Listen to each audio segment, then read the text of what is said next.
the cell. So this the colloid, the droplet, now is going to be migrating toward the basal membranes. And when this colloid is moving toward the basal membranes, inside of the cells we have the ribosomes. And then we know the lysosome has a lot of lysosomal enzymes. So these, the lysosome and the colloid fusions can be, to make these, the mid T3, T4 can be detached by the lysosomal enzymes. Okay, so that these guys can be detached.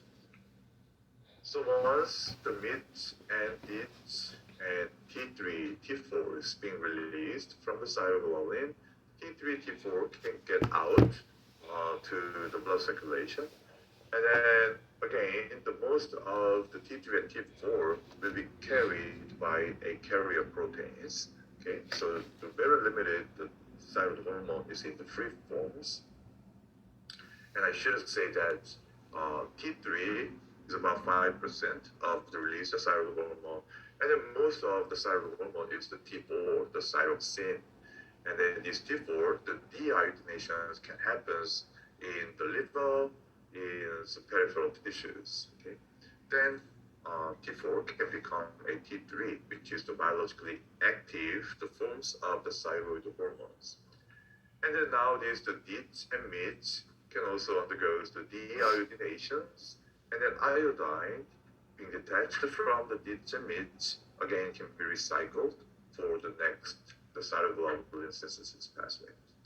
Okay, so that's the one we discussed last week. So now we have the thyroid hormone in the circulations. Okay, so again, very limited. The amount of the thyroid hormone is gonna be a free forms, and then most of the thyroid hormones is gonna be carried by binding to the various proteins. Okay, so of course the albumin is one of them, as we know, right? The major players in here is the TBG, which is the thyroid binding globulin. So this is the carrier for the thyroid hormone moving in the circulation. And then another one is the transthyretin. Do you know what that is? Prealbumins, right? So transthyretin, this is the protein that specifically carry a thyroid hormones, right? And then the albumin for sure, and then some lipoprotein also can carry a thyroid hormones.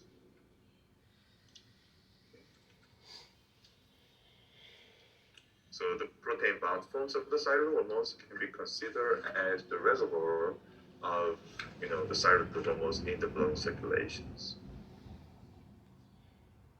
So one of the benefits or the reasons why the thyroid hormones being carried in the forms of the complex with the protein, once the T3 and T4 the binding to the proteins, it will be the thyroid hormones can be protected from the metabolic inactivations and the excretion through the urines, so that we can have the more longer the half-life of the thyroid hormones in circulations.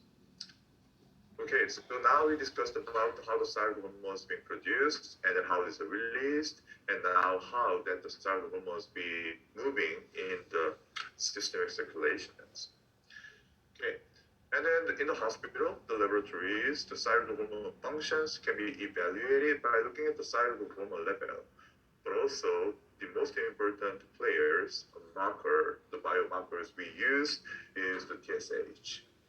Thyroid stimulating hormones, and then the thyroid stimulating hormones, as we discussed, this one will be produced from the anterior pituitary gland. Okay, and then the TSH do a lot of stuff in the thyroid hormone production, release, or the maintaining the follicular cells. So TSH do a lot of work.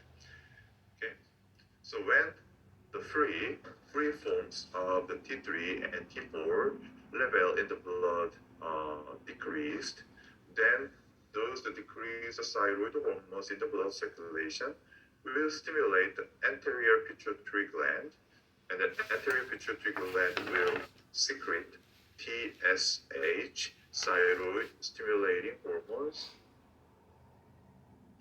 And then these TSH is going to go to a follicular cells, and it is going to bind to its receptor in the follicular cell. So the follicular cell has the TSH receptor, and then you can guess where the TSH receptor is located in the follicular cell.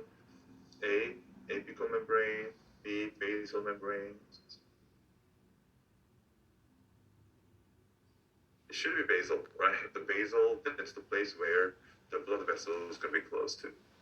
So the TSH receptors in the basal membranes, thyroid stimulating hormone can bind into it, and the TSH receptor is, G protein coupled the receptors. And then that means the G protein coupled receptors can activate the adenylyl cyclase, and then as a result, the cyclic AMP protein kinase A pathways will be activated. So we discussed about the PKA, the signaling pathways a couple of times when you discussed about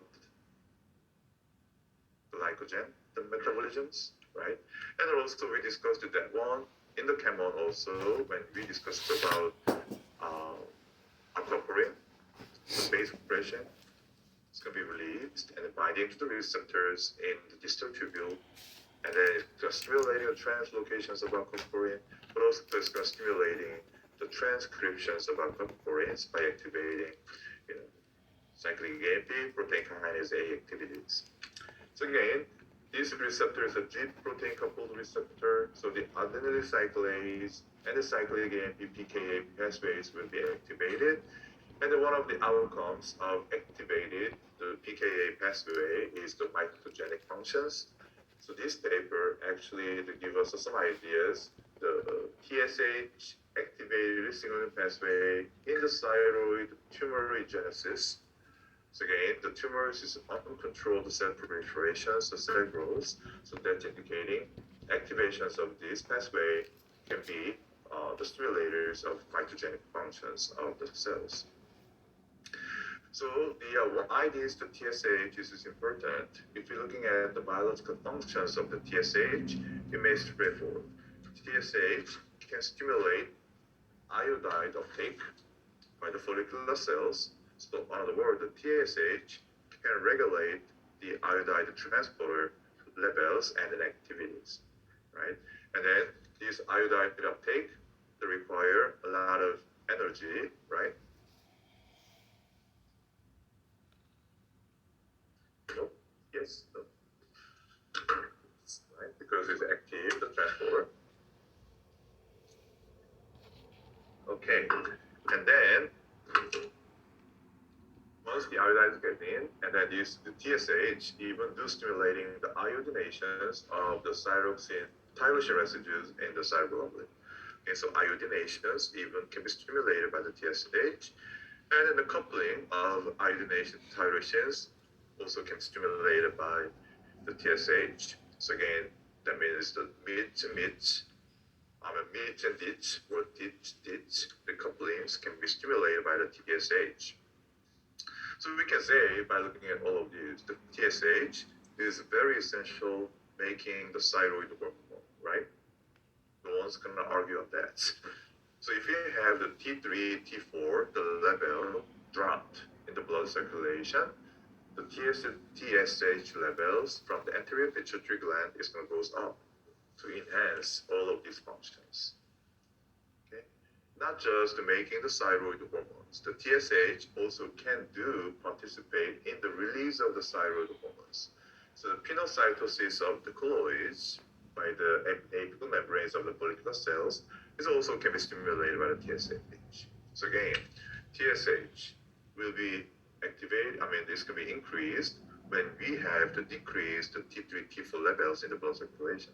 So TSH can stimulate the thyroid hormone synthesis, but also ultimately the TSH have to increase the blood levels of T3 and T4, right? So that the release of the thyroid hormone also can be stimulated by the TSH. So we can say all the thyroid hormone synthesis and the secretions will be stimulated by the TSH. So in the hospital, the doctor wants to see the thyroid gland function, if that's normals or abnormals, and then they're gonna look at the T3 and T4 in the blood for sure, but they're more interested in looking at the TSH. Okay, so TSH level is indeed a very important marker.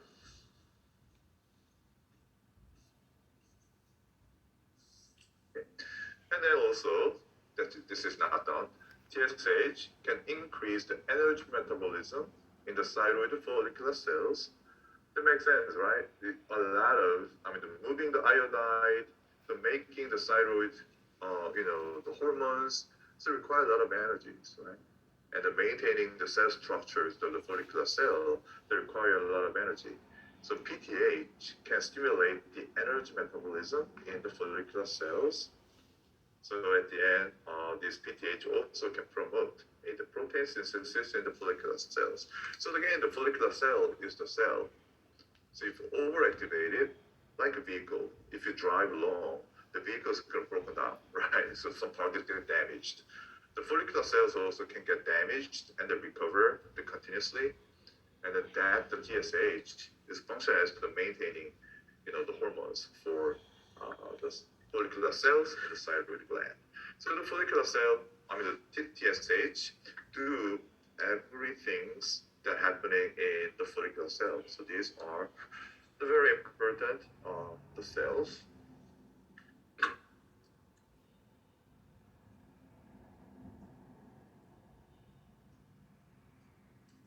Okay. And then how these the thyroid hormones actions now.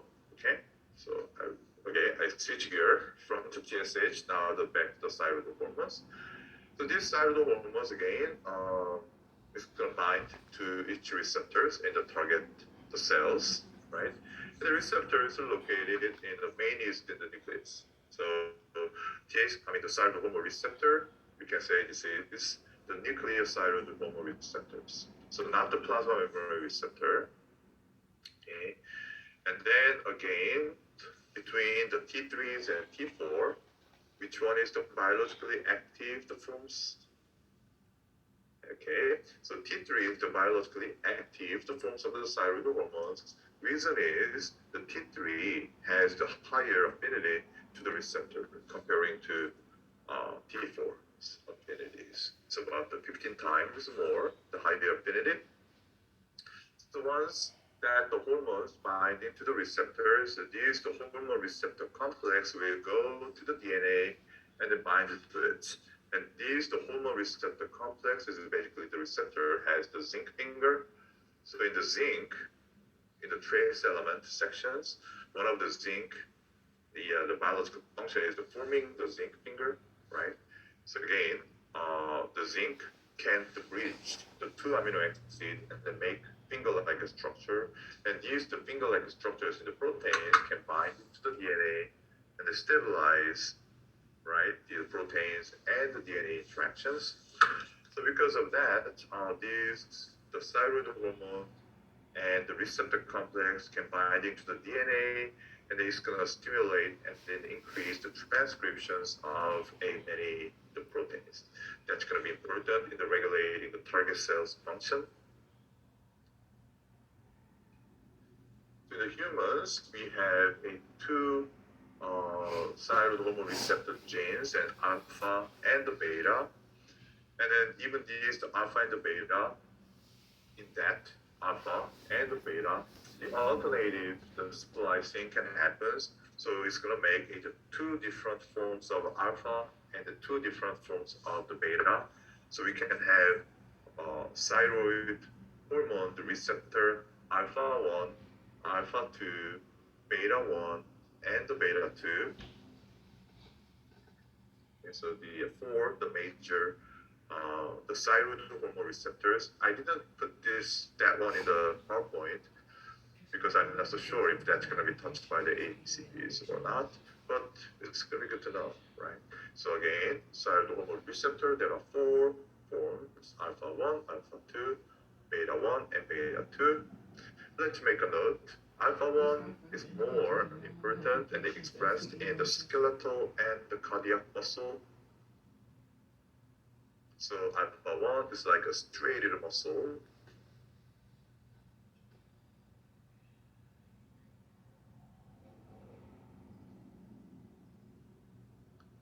And then I'm going to skip the alpha 2 for now and then move on to the beta 1. Beta 1 is expressed in the organs which are important in the metabolic event.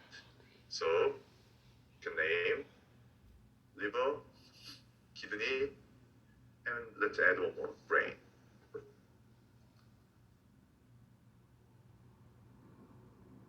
Again, alpha 1, striated muscle, beta 1, metabolism, metabolic organs. Okay. And then beta 2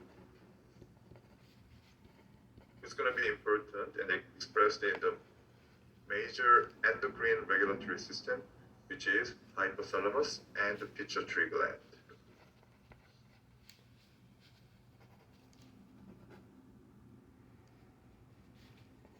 So at least those three I want you to know. Again, alpha 1, striated muscle, beta 1, metabolic organs, beta 2, major endocrine regulatory axis, hypothalamus, and the pituitaries. And then alpha 2, actually, it is known, maybe it's not 100% correct, but it is known that the alpha 2 receptor cannot bind to the hormones. So that's the receptor, but it cannot bind to the hormones. Then why we have that alpha 2? Okay, that might be the questions. And then when they do the sequencing, that the alpha 2 receptors, they found out that the sequence of alpha 2 is very homologous with the viral oncogen. So it's not really receptors, but it's like oncogenic factors and something like that. So I'm not going to go in depth on that, but the alpha 2 receptor expressions, if you somehow that happens, probably is not that great. But alpha 1, beta 1, beta 2, I want you to know the where is going to be, these guys going to be expressed.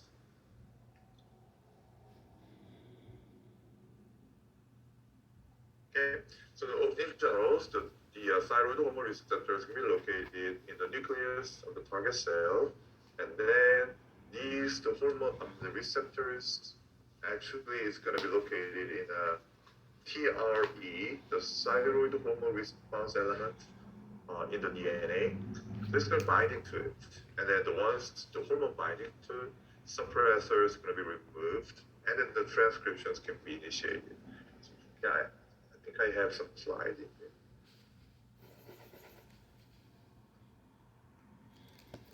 Here. So this is the DNA, right? Double helical, the structure, and then under the inactivated condition, the thyroid hormones will bound to the TRE, the thyroid hormone response element domain in the DNA. Okay, right. So that's the one.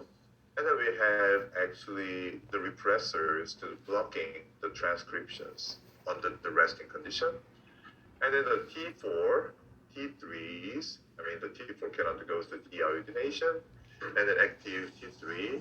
And these T3s bind to a thyroid hormone, the receptor, which is the nuclear receptor. The complex actually recruit the many accessory proteins, including the activator. Once the activator is being recruited, the suppressor is going to be removed. So now the break is begun, and the complex now is going to recruit the RNA polymerase II, and then as a result, the transcriptions can be initiated. So that's how the thyroid hormone functioning. Probably I'm not going to ask that one in my exams, but you may wonder how the thyroid hormone is functioning in the target cells. So I just introduced it. Okay, so now we look at, so far, we look at how the thyroid hormone is being produced, and then released, and the function of TSH, and then now we know how the thyroid hormones get into the cells and to start initiating a transcriptions of the many proteins. And these hormones is very essential for the central nervous system development. So this is kind of the physiological functions of the thyroid hormones, right? Again, this is very important, kind of developing the central nervous systems. So the scientists, they monitor a thyroid hormone receptor expressions during the embryonic development and the fetus development, and they found out that in the fetus brains, the thyroid hormone receptor expression is about 10 times the higher, okay, in the developing stages. So that's indicating the thyroid hormone is indeed important in the fetus development. But this one is not the direct evidence, right? It's important in the CNS development. But the thyroid hormone deficiency in the prenatal or postnatal period, that's related to the mental retardation. So it's really solid that there's a lot of evidence for this. So the thyroid hormones definitely so important in the completing the neurological circuit, the development.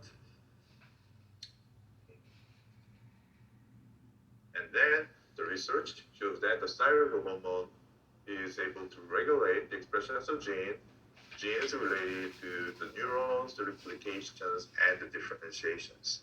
So based on this, the scientific evidence, we can say the thyroid hormone is indeed very essential developing the central nervous systems.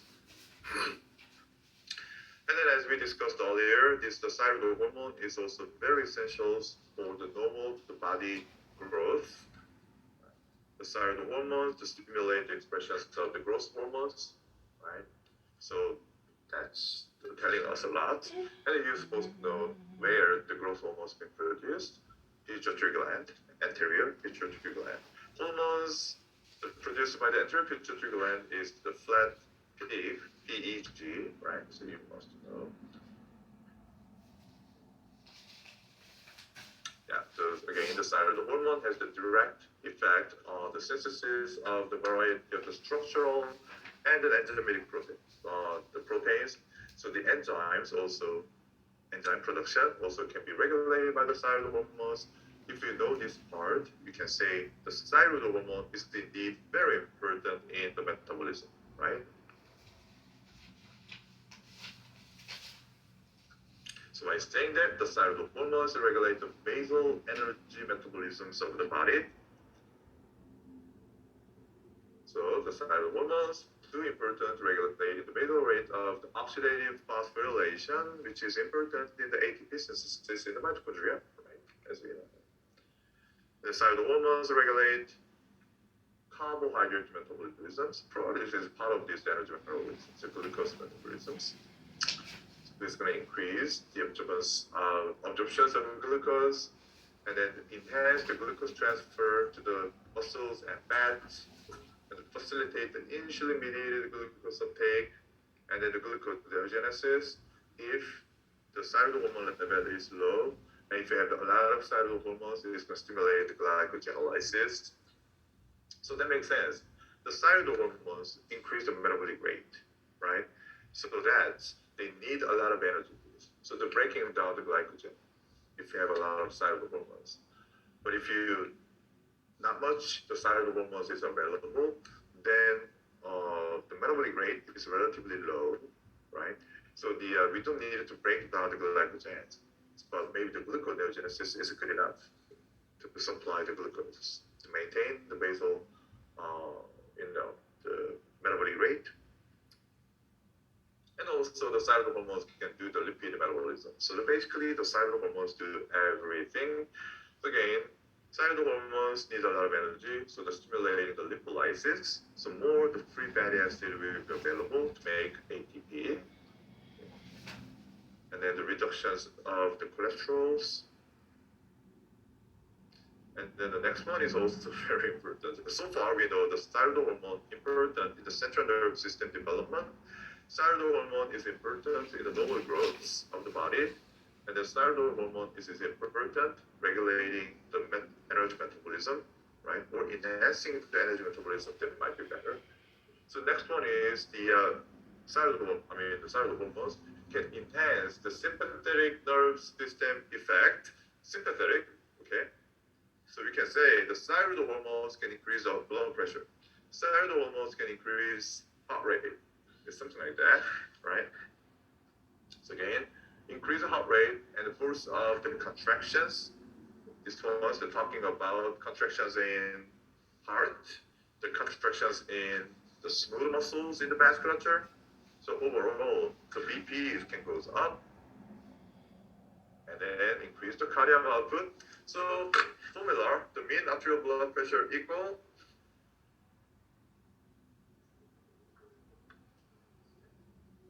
the cardiac output times cardiac output is the heart rate times the stroke volume. And the mean arterial blood pressure is the cardiac output times peripheral resistance, right? And then the stroke volume is the end diastolic volume minus end systolic volumes. As I emphasized at the beginning of the Chem 1, that formula is going to help you a lot understanding the cardiovascular systems. And the cardiovascular system is indeed, in my opinion, it's a very biased opinion, but it's going to be centers in all the pathological conditions. Wherever in your body some problem happens, it's going to influence the cardiovascular function goes down. That's going to make the less oxygen and the nutrient is go to the brain, and the central nervous system is going to shut down, and patient is going to die.